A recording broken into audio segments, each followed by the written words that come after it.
Hormuz കടലിടുക്കിലൂടെ പോകുന്ന അവസരത്തിൽ യുടെ എണ്ണക്കപ്പൽ ആക്രമിക്കപ്പെട്ടു. യുടെ പ്രമുഖ എണ്ണക്കമ്പനിയായ അഡ്നോക്കിന്റെ കപ്പലാണ് ആക്രമിക്കപ്പെട്ടത്. ആർക്കും പരിക്കില്ലെന്നും സ്ഥിതിഗതികൾ നിയന്ത്രണ വിധേയമാണെന്നും അഡ്നോക്ക് ഒരു പ്രസ്താവനയിലൂടെ അറിയിച്ചിട്ടുണ്ട്. ഈ കപ്പലിന് നേരെ മിസൈൽ ആക്രമണമാണ് നടന്നതെന്നും അഡ്നോക്ക് പറയുന്നു. അതേസമയം ഈ വിഷയത്തിൽ പ്രതികരണവുമായി ഇറാനും രംഗത്ത് വന്നു. ഹോർമൂസ് പാത തുറക്കണം എങ്കിൽ ചില ഉപാധികൾ അമേരിക്ക പാലിക്കണം എന്നാണ് ഇറാൻ ആവശ്യപ്പെടുന്നത്. ഇറാനെതിരെ ചുമത്തിയ ഉപരോധം പൂർണ്ണമായി പിൻവലിക്കണം എന്നാണ് പ്രധാന ഉപാധി. പശ്ചിമേഷ്യയിൽ നിന്നും അമേരിക്കൻ സൈന്യം മടങ്ങിപ്പോകണം എന്നും ഉപാധിയുണ്ട്. ഇറാനിലെ ദേശീയ സുരക്ഷാ സമിതി സെക്രട്ടറി മുഹമ്മദ് ബാഗിർ സുൽഖദറാണ് അമേരിക്കയ്ക്ക് മുമ്പാകെ പുതിയ ഉപാധികൾ വെച്ചിരിക്കുന്നത്. യുദ്ധത്തിൽ ഇറാന് സംഭവിച്ച നഷ്ടങ്ങൾക്കെല്ലാം അമേരിക്ക പരിഹാരം നൽകണം, ഇറാന്റെ തടഞ്ഞുവെച്ച ആസ്തികൾ വിട്ടുതരണം എന്നീ ഉപാധികളും അദ്ദേഹം നേരത്തെ മുന്നോട്ട് വെച്ചിരുന്നു. ഇറാൻ യുദ്ധം തുടങ്ങിയത് മുതൽ ഉന്നയിക്കുന്ന ആവശ്യങ്ങളാണ് ഇപ്പോഴും ഇറാൻ ആവർത്തിച്ചുകൊണ്ടിരിക്കുന്നത്. കൂടാതെ ഇറാന്റെ സഖ്യകക്ഷികളെ ആക്രമിക്കുന്നത് അമേരിക്ക അവസാനിപ്പിക്കണം, ഇറാനെതിരെ ഭീഷണി മുഴക്കുന്നത് നിർത്തണം എന്നും ഇറാൻ പ്രതിനിധി ആവശ്യപ്പെട്ടു. എന്നാൽ അമേരിക്ക ഈ വിഷയത്തിൽ പ്രതികരിച്ചിട്ടില്ല. ഖത്തറും പാകിസ്ഥാനും ഒമാനും മധ്യസ്ഥ വഹിച്ചതിനെ തുടർന്ന് നേരത്തെ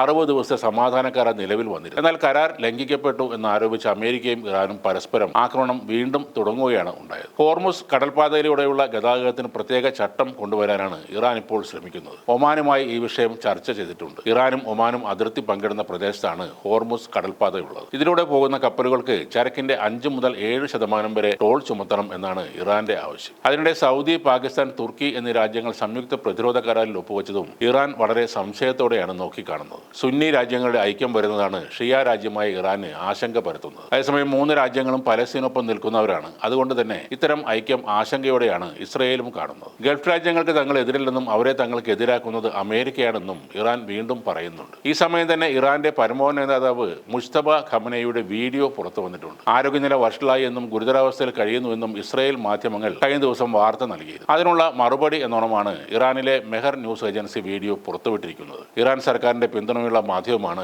മെഹർ ന്യൂസ് ഏജൻസി. ആ വീഡിയോയിൽ കാണുന്ന മുജ്തബക്ക് ആരോഗ്യ പ്രശ്നങ്ങളൊന്നുമില്ല. അണികളുമായി സംസാരിച്ചിരിക്കുന്നതാണ് വീഡിയോ. എന്നാൽ ഈ വീഡിയോ എന്ന് എടുത്തതാണ് എന്ന് വ്യക്തമല്ല. വീഡിയോയിൽ പ്രത്യേക തീയതികളൊന്നും കാണിക്കുന്നില്ല. ഇറാനിലെ എല്ലാ സൈനിക നേതൃത്വങ്ങളും കൊല്ലപ്പെട്ടുവെന്ന് നേരത്തെ അമേരിക്കൻ പ്രസിഡന്റ് ഡൊണാൾഡ് ട്രംപ് പറഞ്ഞിരുന്നു. ഖംനെയി 90% മരിച്ച പോലെയാണെന്നും അദ്ദേഹം പറഞ്ഞു. എന്നാൽ ഇത് നിഷേധിച്ച ഇറാൻ പറഞ്ഞത് മുസ്തബയുടെ പരിക്ക് സാരമുള്ളതല്ല എന്നായിരുന്നു. അലി ഖംനെയി കൊല്ലപ്പെട്ട ശേഷം രാജ്യത്തിന്റെ പരമോന്നത നേതാവായി തെരഞ്ഞെടുക്കപ്പെട്ടത് മുസ്തബയാണ്. പക്ഷേ ഇദ്ദേഹം പൊതുരംഗത്ത് പ്രത്യക്ഷപ്പെടാത്തതാണ് ഈ കിംവദന്തികൾക്ക് ഇടയാക്കിയത്. പിതാവിന്റെ സംസ്കാര ചടങ്ങിനും അദ്ദേഹം എത്തിയിരുന്നില്ല.